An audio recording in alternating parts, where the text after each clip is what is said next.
When love becomes a burden. Grace once believed in fairy tales. She believed that love, when watered with patience and sacrifice, would grow into something beautiful.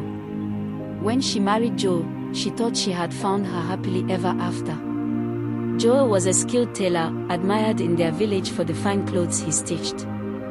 Grace, a strong and hardworking woman, joined her life with his, determined to build a future side by side. She supported him with everything she had, cooking, cleaning, farming, raising their 2 children, and still finding time to help him in his tailoring shop.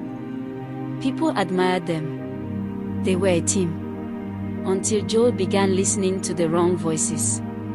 His friends called Grace too strong. They whispered poison into his ears. "You let a woman run your life," they mocked. "She's the man in your house." Something inside Joe began to change. He stopped sewing. The shop once filled with laughter and the sound of his machine grew quiet. He started drinking, just a little at first. Then more. And more. He began smoking too, the kind that fogged not only his lungs, but his sense of purpose. Grace begged. She pleaded. "Joel, think of the children. Think of us." But he had stopped listening. Now, he calls himself a farmer.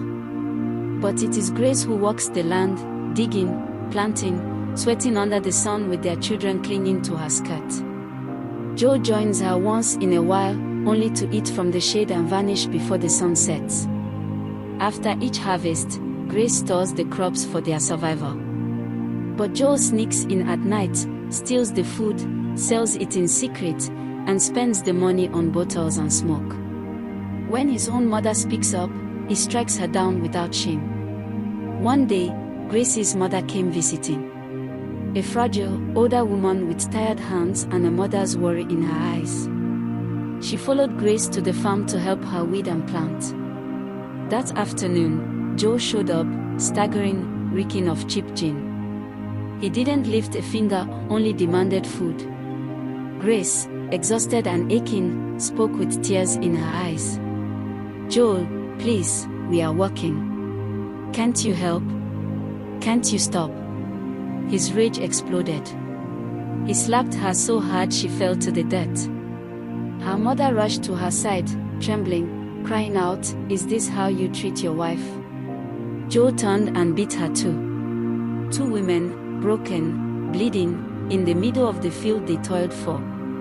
Grace wept at night, her bruises aching more in her heart than her body. Her children slept beside her, unaware of the storm their mother endured. She could have left. Everyone told her to. But she stayed, not because she was weak, but because love still clung to her like a ghost. She hoped, maybe one day, Joel will remember the man he used to be. Until then, she bore the pain in silence, planting seeds not just in the earth, but in faith, that her children would grow up knowing love, even if she had to carry the cost alone.